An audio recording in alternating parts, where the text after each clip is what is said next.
Thank you very much, and good evening, everybody. I'm just going to share my screen with you. This always takes a couple of minutes. It always seems as though it takes forever when other people are doing it. And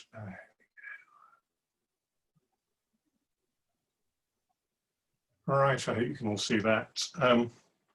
I was saying to someone else a few minutes ago that this is the closest I've got to a gig since March. I'm really looking forward to this evening.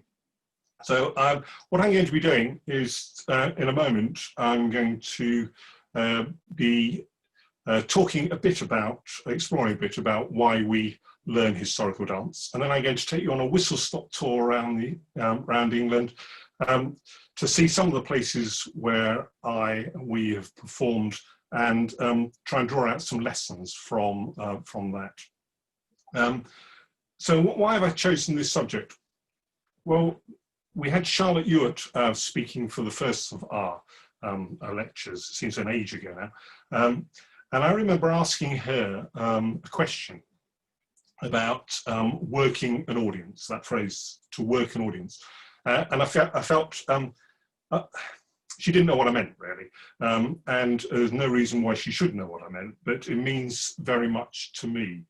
So I thought that could be quite an interesting topic for a talk. So hopefully by the end of my lecture this evening, my talk this evening, you'll get to understand how we work the audience. So, that's right, that's okay. Yeah. So why do we learn historical dances? Well, I think there are a number of reasons that people learn historical dances. There's the intellectual challenge. There's realizing a dance, making it happen. There's putting the choreography of the dance and the dance music together. And that's not always as easy as it might appear, or as guaranteed as you might think. For exercise. For the social aspect, meeting with friends, learning something with others in a club or a group, showcasing the dances. Charlotte talked about taking them on a stage, and then maybe at events. If we've got very fine costumes, you want the opportunity to wear those and in front of other people, and then to teach them to others. And if so, if it's that last bit, who are those people? Well, getting people to experience dance for the first time and then get them hooked on dance, and I haven't said historical dance here because I'm interested in a variety of dances, but for us this evening it's historical dance. So getting them interested for the first time and getting them hooked, that's really what I get excited about.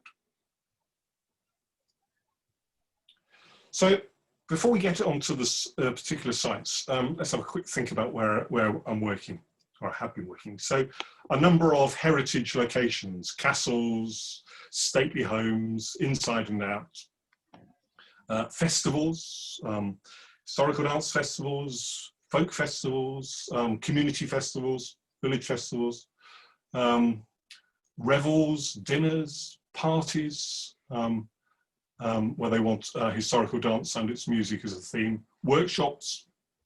So a variety of different locations, each of which present their own opportunities and some of their own challenges. And then one of the challenges has to be the whole issue of the dance surface. So if I'm dancing outside, we're getting people to dance outside, then grass, it could well be the surface. Is it well cut? Is the surface area flat? If it's gravel, or is it tarmac? Is it a hard surface? And then is the furniture in the way? You know, picnic tables and chairs. And then if you're inside, is a wooden floor, could well be very slippery. I won't be the first historical dancer or dance teacher to fall over on a slippery floor, I'm sure. Is it carpeted, which isn't so good for dancing? And what about furniture indoors? So let's have a look at a few places, shall we? I've chosen the examples to try and draw out particular points. So I'm not going to be making the same points on each with each picture, because otherwise it gets rather monotonous as a talk. But undoubtedly there are some aspects of my experience that relate purely to one location, and I'll make that plain as I go along. This fine castle is Herstmonceux Castle. It's in Sussex and near Chichester in England. It's the home of the Royal Observatory, I think. But anyway, they have a very fine annual medieval festival where they attract something like 25,000 people. And here I am working with de Mowbray's Musicke. And you can see me over on the right there. I just wanted to do something. So it's dancing in front of the castle. We are only one of a number of entertainers who are on site over the weekend. And our remit is to play music and to get people dancing. We've got 30 minutes in this show, so I've got a time constraint. I've got to attract people in the first instance. There are lots of things going on, and I'm lucky enough to play with a group of great musicians, and we all play shawms. So, being able to have a musical statement about what we're about is quite easy. We just play our shawms. This gives us a pull, so we can attract people onto this dance space. That's the first key thing about working the audience. But when they come, I've got to teach them quite quickly some dances, and I've got to retain them. If you look around the dancers in this space, we've got a variety of people. We've got some in costume over on the left, and a few children, small children, probably with mums, dads, and we've got some blokes. A fair chance that a large percentage of these people know very little historical dancing, and I've got to teach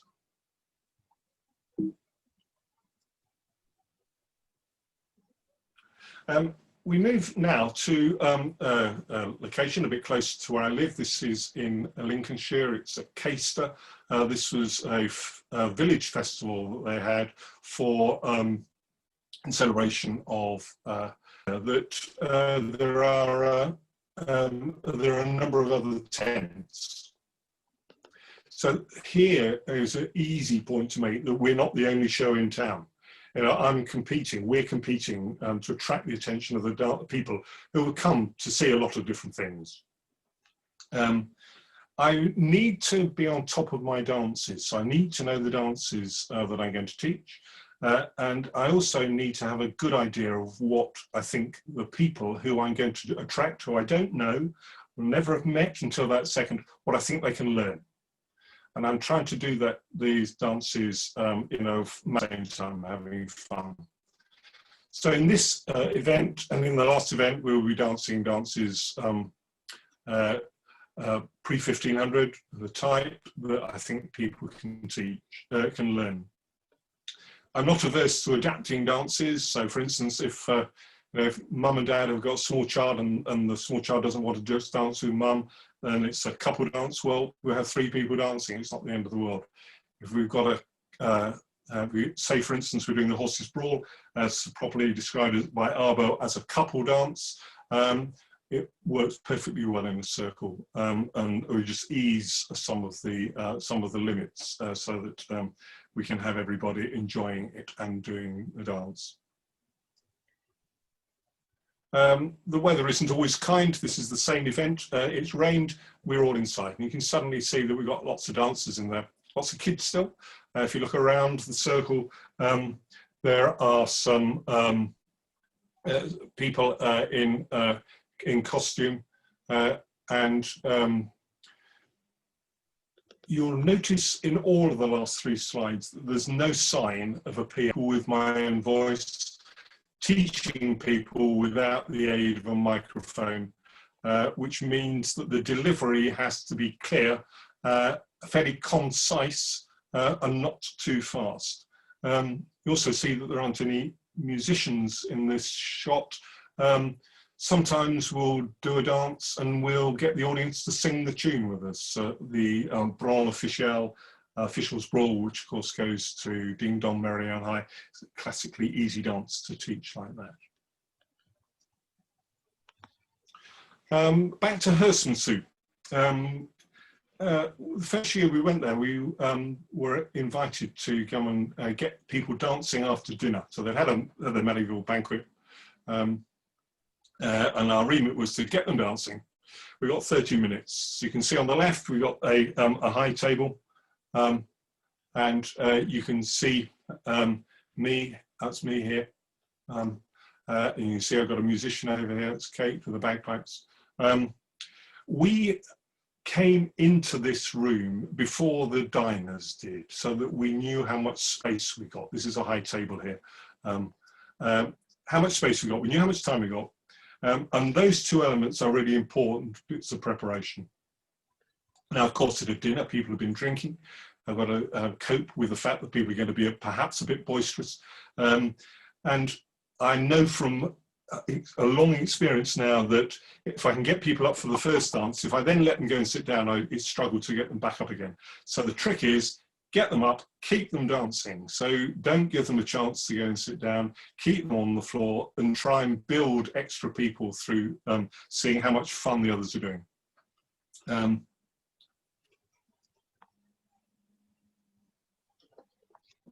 go to the next slide. This very fine castle is Framlingham Castle in Suffolk. It's the castle where Queen Mary was declared queen as Lady Jane Grey's forces dissolved into the countryside.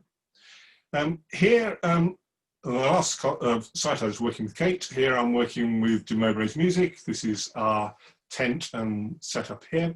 Over here, we've got some reenactors, and you can see here, we're booked to be one of 4 different sets of entertainers over this long August bank holiday weekend. We're required to sing, play music, and teach people to dance. So the part of the preparation here is turning up the day before, talking to the site manager, and also the reenactors, and negotiate our space. So where are we going to be based? Where can we dance? And you'll see here the chairs have been put out, so we create a space in front for us to perform to, and this becomes our dance space. There's serious competition for the best spaces on these events. Here's Framlingham Castle from the top of the walls. If you ever go there, you can have a lovely walk around the walls. Here's us. We're here with we're no reenactors this year. We're playing some music. This is our audience. We're working closely with the other entertainers. There's a great guy goes there who's an executioner, and I learned from him early on a classic line, which is about 3 minutes before his talk, he would, in his loudest voice, saying, "In 3 minutes' time, the executioner's show will begin." And then he'd repeat that with about 1 minute to go. And then as he's coming up through time, he'd do it again and say, "In precisely now." And I've just stolen that. And it works every time. It's a way of pulling people in as the loud voice. Same location. Here, we've got some dancers. We're dancing the Queen's Armain, one of the Inns of Court dances. This figure is Queen Mary. We've played a fanfare for her earlier. These are my musicians. And you'll notice that over here is their music. This music's been put aside. It was used for our concert material. They're not playing from music. They're playing from memory, as all best musicians do. I've had to get some people to come up and learn some dancing in a very short space of time, teach them the Queen's Armain so that when Queen Mary appears, we can get her to join in. She's not going to want to learn the dance alongside everybody else. I've learned that in order to help the audience, you choose fairly straightforward dances if you've got several dances to run through. No point in choosing a complicated dance to start with. They only get put off and go and sit down. But they want to, sometimes they want a bit of a challenge. So building the dance up through its movements so that they can gain the self-confidence of dancing with me. So it's doing that, choosing the right dances. So the right dance clearly here is the Queen's Amen. And here, not only are the musicians playing without notes, I'm not using notes to teach. You can't teach in public with a handbook or your own file in front of you. You've got to have it in your head. You've got to have it in your head, you've got to have it in your feet. You've got to be able to dance the dances because otherwise it all falls to bits. And you see here, we've got someone in a wheelchair. There was one occasion when we had someone dancing in a wheelchair with us on one of these shows, and no reason why we can't adapt our practice to fit that in.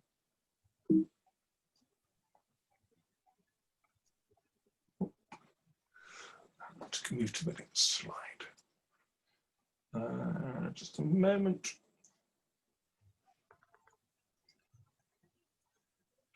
So here we are at Audley End House in Essex, very, very fine Elizabethan mansion.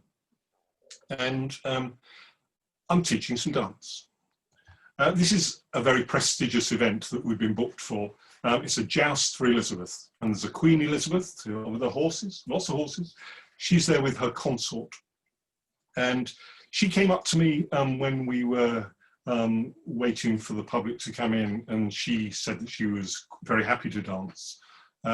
She said to me, if we're going to be doing some Tudor dancing, because clearly we're here in a Tudor guise, not a medieval one, are we going to be dancing with the rise and fall? So I was able to assure her that yes, we were going to do that. Little did my to be recruited dancers know what I committed them to. Now there's some interesting bits here.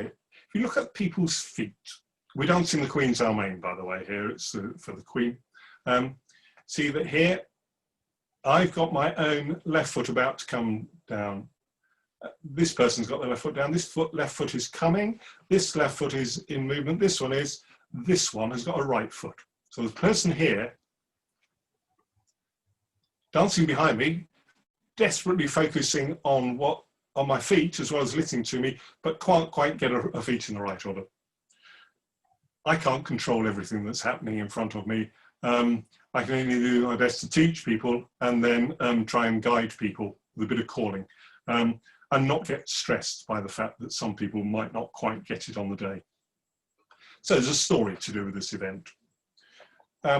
As part of our music making, we were required, I was required, and Ray, our other male in Mowbray's music, we were required to go over in front of the house, which isn't here, it's probably about 5 minutes walk away, to stand next to the Queen and provide a fanfare to announce her presence to the assembled masses who were going to hear her address. Sorry, I haven't got a picture of that.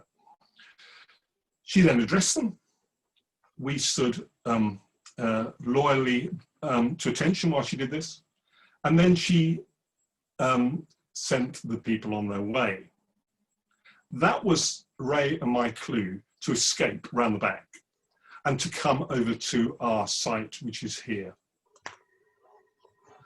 I've got probably 10 minutes absolute maximum before she is next to me, because she's taking her time to walk over, gone from a horse, come over, walking through the site, talking to people as she comes. I've got 10 minutes to do answers. I've got to teach them the Queen's Amen. And I've got to teach them the Queen's Amen to a standard where they'll be able to do it when the Queen comes over with her concert to join in. And they know that. Now, you know, there's a bit of pressure in there. I've got to know my dancers. I've got to know the musicians with me. They all know what they're doing. I've really got to work at getting people in. And we did. She came over. She joined in. We danced the Queen's Amen. She's dancing with her consort. He's got his rapier under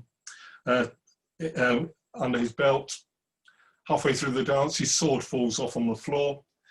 He's embarrassed. She's a bit embarrassed. We carry on dancing. He steps out because he's got to pick his sword up. She's left without a partner. And you see here, Peter Barnard, without a partner in this dancing, I partner. And we've concluded the dance. A magic solution, really.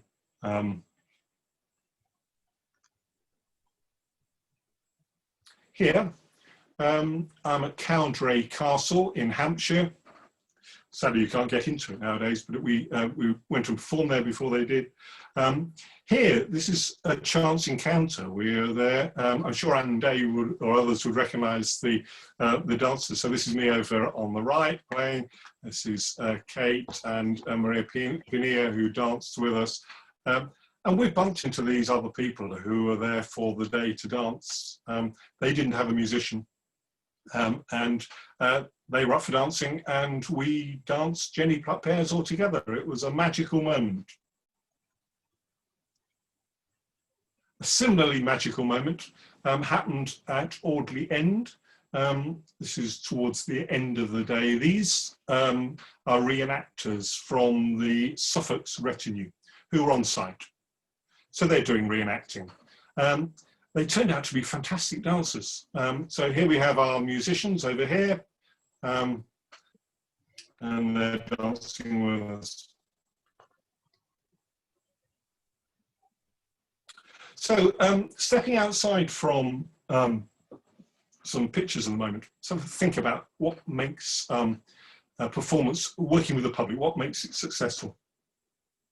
Preparation. Preparation for space, how much time, how many people do we think we're going to get, what's their experience, our own knowledge, my knowledge of the dances, my knowledge of the music, our musicians' knowledge of the music, a knowledge of what dances we're going to try and get the public to dance. Learning from experience. What worked well before? What didn't work well before? And then the key thing of all, attracting and retaining participants.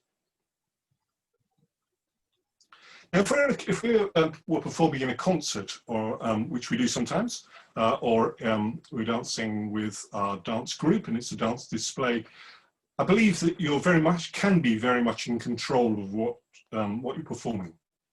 Similarly, if you're leading a workshop, you can very much be on top of what you're doing. You know what you're teaching.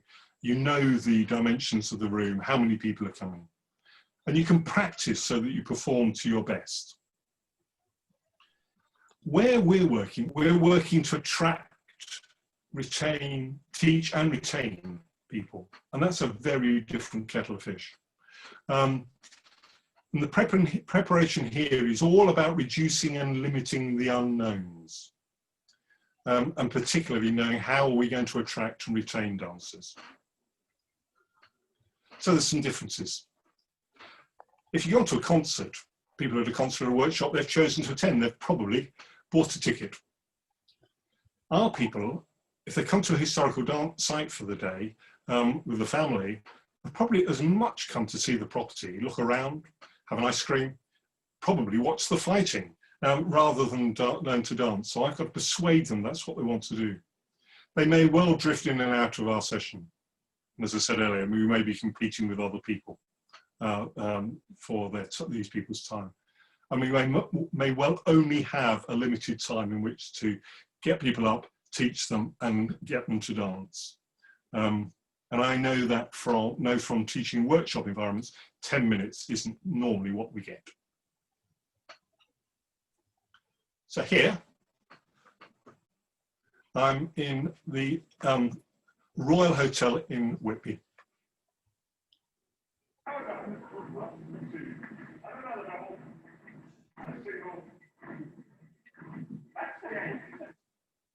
I hope you recognise that. It's the only video that I could find. Now, this is the Royal Hotel in Whitby as part of the Whitby Folk Week, the Folk Festival. This is an example of where we got it wrong. We'd been booked as part of the programme to do a workshop on medieval dance, and then on the next day, one on Tudor dance.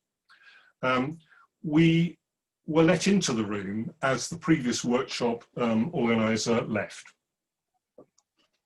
We didn't know how big the room was. We didn't know how many people we were going to get. And you can see here the numbers of people. So even around here, we're crammed people in. And the only way we could get people dancing was to do them in either in concentric circles like this, or in or an A side and a B side. Subsequent years, we moved to the Mission to Seaman, much smaller venue. We made sure we went into the room beforehand. We made sure that we worked out we could fit into that room or the maximum we were going to let in, and controlled the door like that. We had 1 hour and 20 minutes to do our workshop. So this is a very, very different experience. So we learned a big lesson that year. And we had a successful time, but it wasn't as good as it could have been. Now here I am at Courtney Lindsay May Festival, and not very far from home. I want to talk a bit about musicians here. So I've got some musicians, they're over here. Can't see them in a minute, I'm waving at them. We have our musicians watching me teach the dances all the time. And the reason they're doing that is so that they can gauge the speed I'm going to get the dance to work at. So quite often they'll play along for a phrase of dancing, so that'll help the dancers. And very much it's about me having a rapport with them. And you can see here, I'm coming to the end of the dance. There's a playful dance here, and I want their attention so that they know we're going to finish. And I put this slide up. This is a room that we were booked to perform for a 50th birthday party in Canterbury. We helped them lay the room out. So as part of this, we're singing, playing music, telling stories, organising games, and getting people to dance. And we helped them to structure the layout of the room so that would all work for us. At this event, we taught all the guests how to dance the pavan, so that they could process into this party, which we had starred as a revels, and then get the party started. And then through the evening, they learnt yet more dances. Here's another set of, this is a banquet for a village near us. Again, we turned up to see, here's the top table. We thought we got enough space. We got enough space to dance, but what we hadn't realised that we hadn't really got enough space to be heard. And we only learned that on the night. So the ambient noise was deafening. People here having a good time, they'd drunk quite a bit. We'd not only played some music and sung, but we were also getting them to dance. Same rules as before. Once they're up, they're up.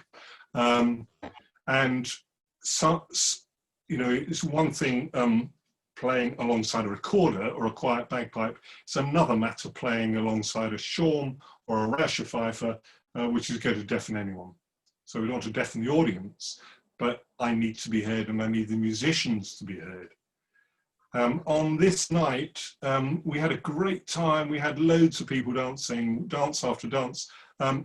And I remember on one occasion, I was singing the fantastic Trouvère song, Douce Dame Jolie in French, in the center of the circle where people are dancing bran doubles to the left and the right, which I've taught them. And because I'm singing, I then can't remind them while they're going along. And we get through the 3 verses and 3 choruses. Magical moment, magical evening. Oops. This is at Temple Newsome House near Leeds. This is a showcase event for the North East Early Music Forum, MEEF. And we're to Mowbray's Music, we've been booked to play some music and sing some songs. And at the end, I get them to clear away the chairs and get them up on the floor and teach them to dance. We're dancing a pavan. So here I am dancing with a member of the audience. Here's Kate, also dancing with a member of the audience. Musician in the audience, musician in the audience, musician in the audience. Very shiny floor. So there's a bit of pressure because I've got musicians to teach, very much an indoor space. Very different suddenly. We're back into medieval time. This is High Street in Hull, next to the River Hull. Kate and I have turned up for the Hansa Day. We're not booked, we're busking as musicians. And I get into a conversation with some people, and this girl is interested in dance, and I get her to dance. I think actually we're doing the Horse's Brawl. In the streets, I've taken the chance, I've spotted the interest that she's got, taken the chance to teach her. Kate's playing, I'm dancing the Horse's Brawl.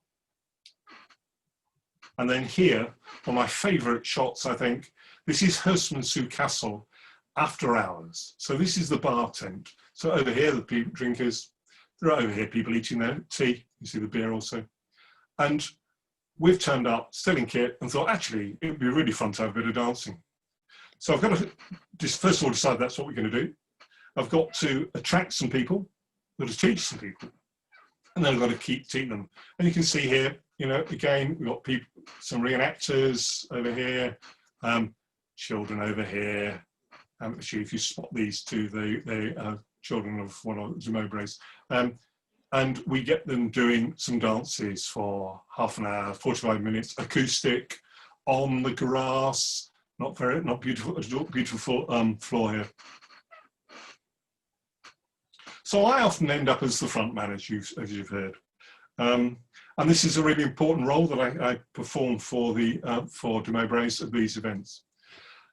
But I also see myself as the trustworthy teacher. And that people need to know that I'm well informed and prepared. They need to know from how I project myself and how I project my knowledge that I'm in control of the situation that I'm putting them in. Many of the people we're working with are new to historical dance, and they want to feel that they're in good hands. I need to boost their self-confidence so that they carry on doing it. So here we are back at Framlingham. This is Lady Jane Dormer, the Queen Mary's lady in waiting. Here we've got some musicians. Little focus on music. We're always working with live music. Here we have the music for the music concert that's been put aside. They're not playing with music. If our musicians are playing with the dots in front of them, they only look at the dots. They don't look at the dancers, don't look at me. I need them to be watching me. Which is the best instrument to dance to? Here, Ray's playing a sitan, Sammy's playing a viol, perfect dances to accompany Playford, Inzer dances. Ray will play a Roush fife, Kate will play a bagpipe for some earlier dances. We're playing acoustically. We need to choose the instrumentation so that it doesn't drown out my voice.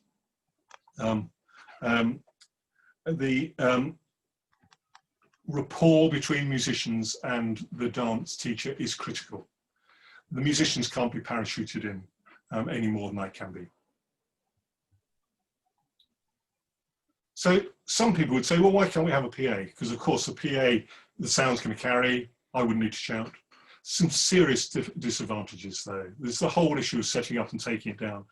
What do you do with the trailing wires, even if I've got a headset microphone?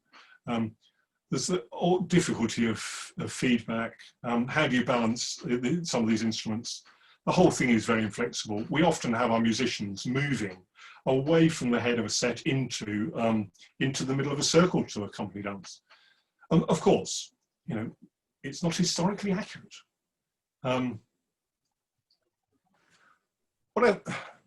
So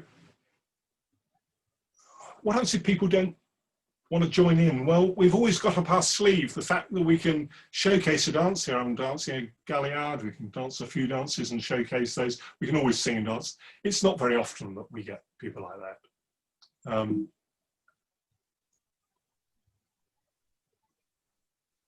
So what have we learned? Some final lessons. First of all, know your venue and the event. there's no point in trying, well, first of all, there's no point in turning up to a medieval event in your Tudor garb. There's no point in turning up for an event and them expecting that you're going to use a PA when you're not. Know how to work the audience. Know how to work the audience. That is the most important lesson that I've learned. It's one that I carry over from the folk world, but it works. Without that, what we do wouldn't work. Preparation is really, really important for the reasons I talked about earlier. So knowing how long we've got, knowing who the audience are going to be. Are they all adults? Are there children? Are there going to be lots of people in wheelchairs and so on? We did one event, and right at the end, we were approached by a group of French students in their late teens. They wanted to know what we were doing. We were in Derbyshire. We taught them the wonderful Gracefully Dance, Whatsoever She Will. It was a bit grassy on that occasion, I seem to remember. We had a great time. So knowing your musicians, knowing the dances and knowing the tunes they need, and having those in my head so that when I'm teaching, I've got the tune going, I've got a recording of the tune going on in my head while I'm teaching the dance. Knowing the speed I want for the dance and making sure the musicians know that. But equally being flexible enough, if the dancers aren't really able to dance as fast as we think they could, not being afraid to slow it down or speed up a bit of the dance, slow another bit down. Ray would often play Peas Brawl with one part slightly faster than the other part because we worked out that that really worked. Demonstrate and dance it, often doing that before we taught the public, because that way they get to see how it works. Know through watching what's going on when it's not working and deciding to stop and correct it. But equally, knowing when it is working, let it carry on. So not being afraid to play for dance of three couples several times through. I remember doing Cellingers two or three times through. So what's that, 10, 15 times round, just because an audience of dancers have really got it. And most important, having fun. It's not fun. If we're not having fun, the audience won't have fun. If we're having fun, the chances are it'll rub off on them. That's your lot. Thanks for listening. Over to Kate. Thank you very much, Peter. It was fascinating just hearing, because I've been part of this for quite a number of years, hearing and seeing what I've been involved with. We have a few questions. Can I start with one of my own? You've mentioned working at many different sites, historical sites, festivals, workshops, parties, revels, and also working spontaneously with people. Which is your favourite venue or a group of people to work with? Yeah, I feel like the person in Desert Island Discs. I always want to take more than one venue with me, really. It's really, really good venues that stick in my mind that I'd want to go back and work at again and have the experience again. I'm going to choose three here. I would choose Framlingham Castle because of its wonderful location and working with some great reenactors as part of a weekend show where we were dovetailing really well together. And finding an audience and getting them to come and dance with us. I'd have that. I would have Herstmonceux Castle. The aspect I'd have at Herstmonceux is actually the dancing in the bar, because that spontaneous creating a sudden dance space, creating something that's not on the programme that we haven't been asked to do, and getting people to come and join in was awesome. That's really, really what I enjoy doing. And then carrying on that, being not on the programme in Hull, finding someone who's shown a bit of interest, is up for learning historical dance probably for the first time in her life, hopefully not the last time, and teaching her in front of mum and dad, and then only doing that and then going on and playing a bit more music. I'd have that experience. So if I'm allowed three, I'd have those three, but all of them have been great. Lovely.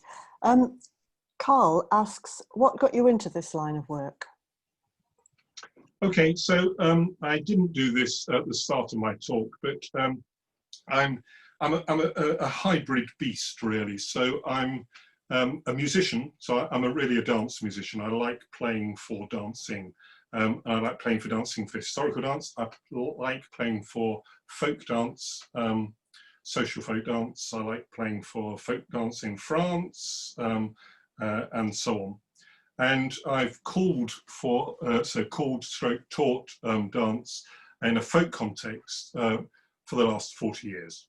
I got into historical dancing when the ceilidh band I was working with got a gig with some Civil War Society reenactors, and we decided we'd learn a few dances to try and teach them. We learned some of the later Playford dances, and that started my more recent interest in historical dance and the music. So that's what got me into it. I blame and Morris dancing along the way, and so on. And I'd say it's really the ceilidh work, the folk dancing work of trying to get an audience up on the floor, teaching them some dances, giving them a good time, but coming at it from the perspective of being a musician as much as a dancer and as a dance teacher. And it's those three together. It's the interplay between my experience as a musician, as a dancer, and as a dance teacher. Those three things are all working together for me. Dorina asks, what do you actually say to the crowd to encourage them to get up and give it a go? Yeah, that's really good. And I'm not going to shout now, so I'll probably stop doing that. So I go back to what Stuart would say. I'd say, in precisely 1 minute, Mowbray's music are going to be entertaining you. Good people of Framlingham or wherever, come hither, come and take your place for the next half-hour show. So I'd be doing that. One thing I didn't say as I went along is that if we've got half an hour and we're playing music and singing, much of that as well as dancing, I haven't got to dancing until quite late on in the programme.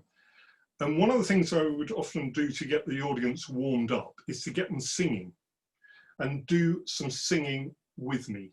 So we would often do rounds. So we'd teach the audience some rounds and get them participating, get them used to that notion that they're going to join in with us. So that when it then came, and we got everyone doing that. So it's not you don't have to be able to sing in French or Latin or anything like that. You just sing a simple period round. When it then came to getting them to dance, I was already on the way. I'd got their attention.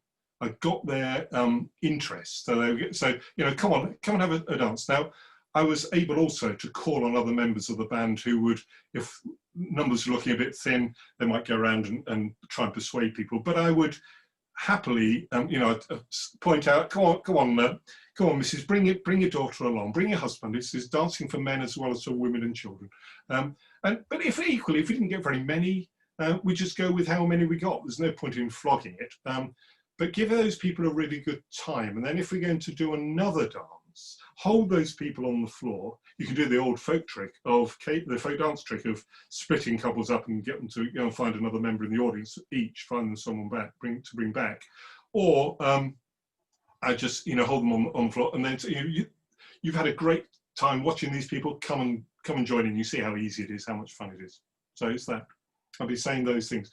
I'd be helping people along the way. So I've taught them, and then I'm calling the dance where I can, but to remind them, because in 10 minutes you're not going to have learnt everything, dance perfect, step perfect, and help them along the way. But classic folk calling start, ease off a bit if people have got it. No point in telling them to go forward if they've really got that double forward. If they know what, four doubles forward, they've got 4 doubles going forward, fine, let them do it.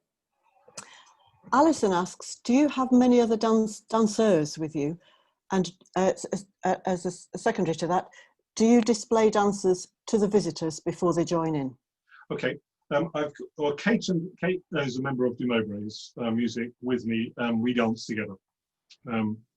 So we are able to showcase, you saw that dance slide of me dancing the galliard, that's me, Kate in front of me, Ray playing for us. So I've got another dancer who I regularly dance with. We can showcase galliards, or dance to clève, some of the Gresley dances. We can dance all of the ones we're going to teach. depending on who's out with the Mowbrays, I've probably got at least 1 or 2 other people who can dance the simpler dances. So some of the easier playful dances that we're teaching, some of the elbow brawls, we get them to teach. We don't have enough to have 3 couples up. At most, I'd probably have 3, including me, more often than not me and Kate. If Kate's playing, there's only me. So I've got to be prepared for all of those eventualities. But no, I've got some help if I need to, if I'm lucky. But I'll go back to that instance in the street in Hull. Kate's playing, I'm teaching, I'm dancing. She can't do that at the same time, can't dance at the same time as she's teaching, at least not in that dance.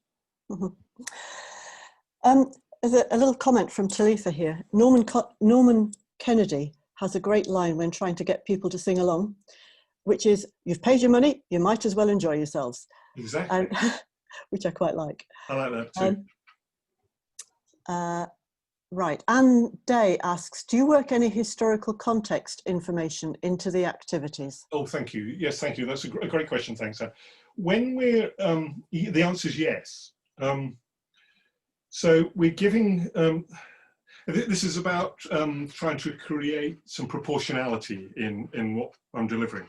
So just to deliver the dance on its own, just to teach the dance, doesn't work in my experience. People need to know a bit about, the Arbo dance, what time frame are we talking about, which country are we talking about, a bit about Arbo, a bit about what the mimed brawls are about, and so on. But some of those venues that I illustrated, we're also in effect working as living historians. So when we're not performing our half-hour shows, we'd be working, we'd be available for members of the public to come and talk to us, and we would end up talking about instruments, singing the songs, costumes, what it's like being a Tudor or 15th century musician who's not as important as the lords and the royalty. We need to have a lot of background information that we carry around with us so that we can inform as well as entertain. And strongly believe that in order to hook people, people get hooked for a variety of reasons. They get hooked as much for the history as for the dance opportunity. They get hooked by the music. All sorts of reasons give people the kick, the hook. And I need to have all of those playing. So yes, thank you, Anne, I do. Katerina asks, how do you form couples for couple dances so that it is a pleasure for people to dance together? Yes, and it works the best way, especially when you have a mixed audience, including children, experienced dancers, and shy single people. Yeah, sure. Oh yes, indeed. The shy people, single people can often be kids, can't they? We've done enough work in schools to realise that 10-year-old boys don't want to hold hands with girls, and vice versa. Okay, what do we do? Well, if we're doing a couple dance, first of all, we may not do a couple dance. If I'm doing horses brawl, I'll just say to people, form a circle. And if we're going to, and then when it comes to doing the male part and the female part, just do it where you are. Don't worry if you're not next to a partner. If we need a partner in a dance, I'll say, if you come with someone else, couple up with them. So, if mum and dad, husband and wife, mum and child.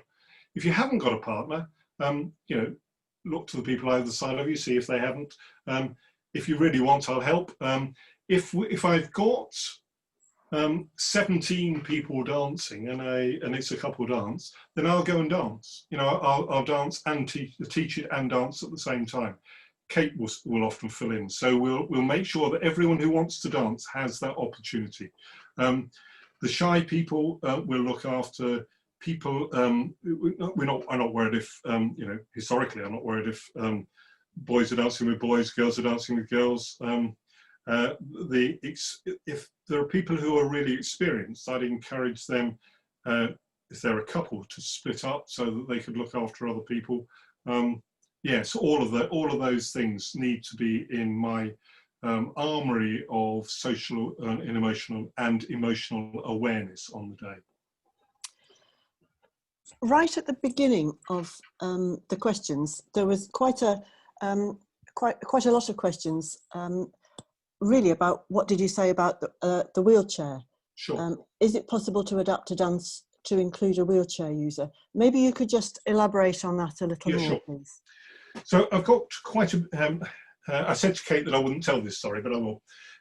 Not in the slides anyway.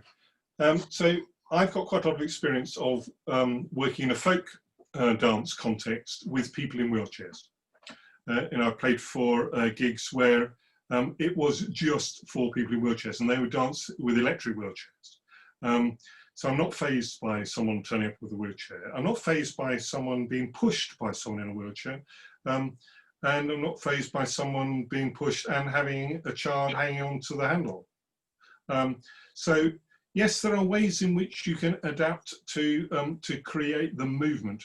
Of course, it's going to be difficult for them to do some of the finer movement, and getting the people in a wheelchair to do an Almain double isn't going to happen. But I can give them the sense of the pulse. I can give the person who's pushing, maybe the person who's holding on, the child who's holding on, or whoever, they can be dancing it, and give the person in the wheelchair as much fun. So that person in the wheelchair that I showed, I don't think was dancing on that occasion, but yes, we've had people dancing in wheelchairs. It doesn't faze me any more than, if I've got someone who's got cerebral palsy and turns up, they've got every right to be part of the audience. I've got every responsibility to give them a good time. Thank you. Just one last question, which is a bit of a sideways off the wall one, really. And I've lost actually who asked this one. Rudaba, when teaching over Zoom as part of a college course, is it that bad to have breaks to let people to get water and let up on their feet? So have you ever taught dancing over Zoom?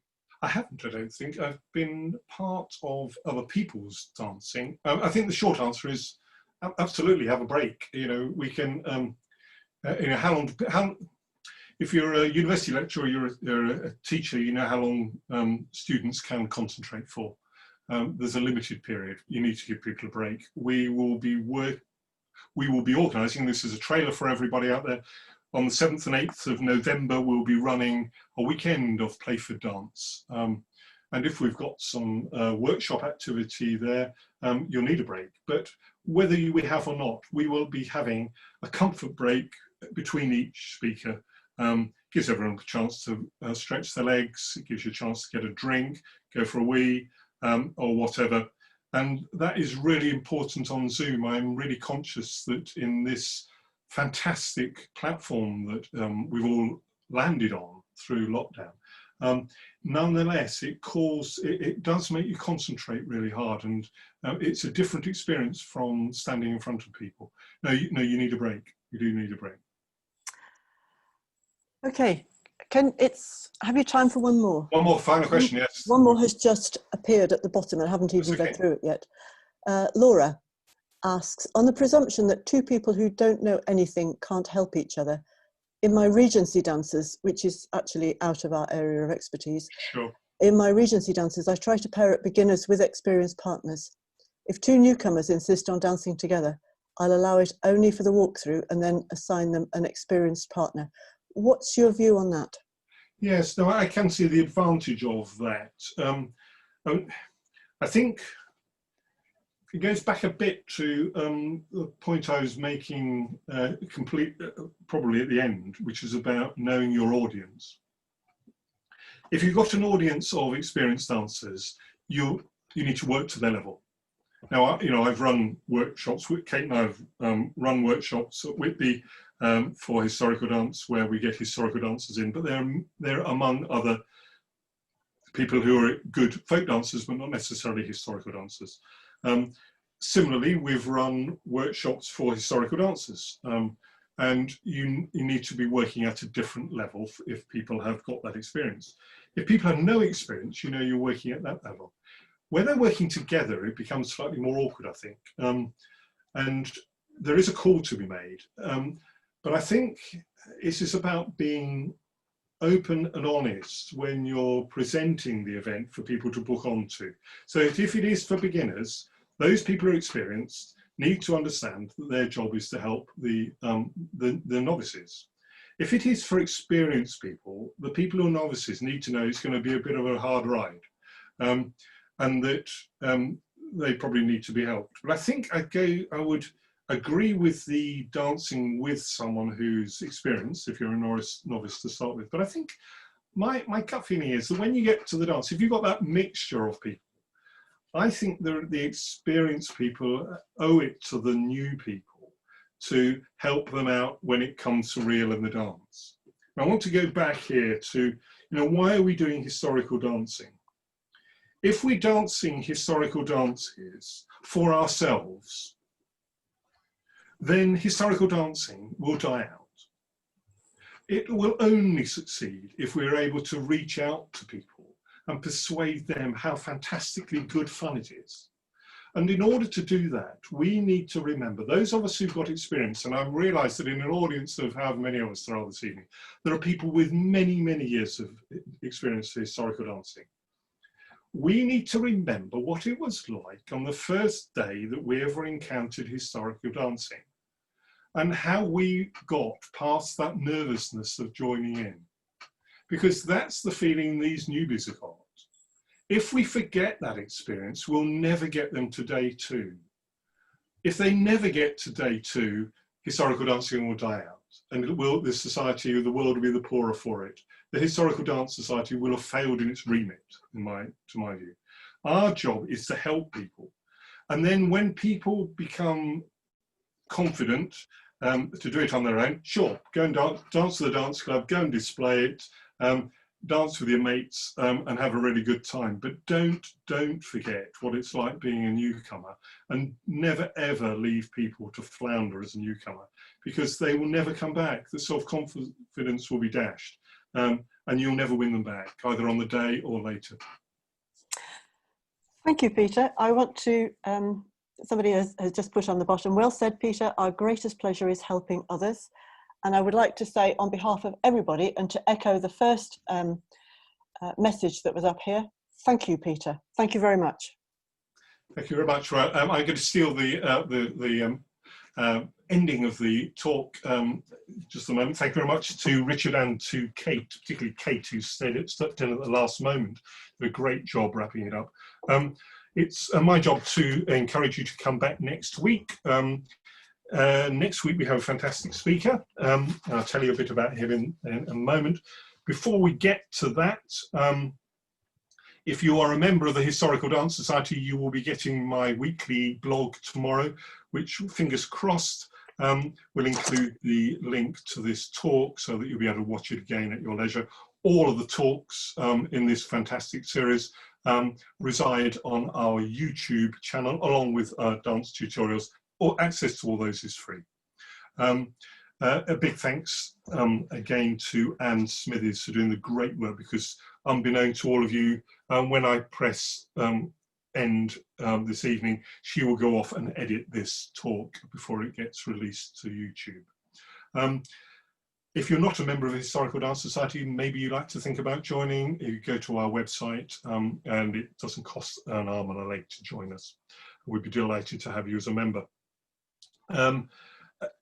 Darren Royston, who is a very well-known figure in the historical dance world, and for a period was chairman of the Early Dance Circle, is one of our members. He will be talking next week, same time, 7 o'clock, Wednesday evening, on a fantastic subject, which runs on a bit, Shakespearean dance, that's a verb, working as a choreographer, as a movement director, and as a dance consultant to create dances for Shakespeare. Darren's going to be coming to our Playford weekend that I mentioned earlier. Come along and listen to what Darren has to say. Don't forget, the first 100 get in. If you're slow in booking and registering for the event, you might not get in. A big thank you again to everyone for coming again this evening. After Darren, we will be moving to a slightly different frequency for these talks as we go through the autumn. At the moment, it's looking as though they will turn into a monthly event, similarly on a Wednesday evening. If you would like to come forward and with your own proposal to put on a lecture, we'd be delighted to hear from you. Please contact me or Anne Smithies. It's not as daunting as you might think. And this is about sharing our collective knowledge, creating the advocacy. Thank you very much. Go and have a good week.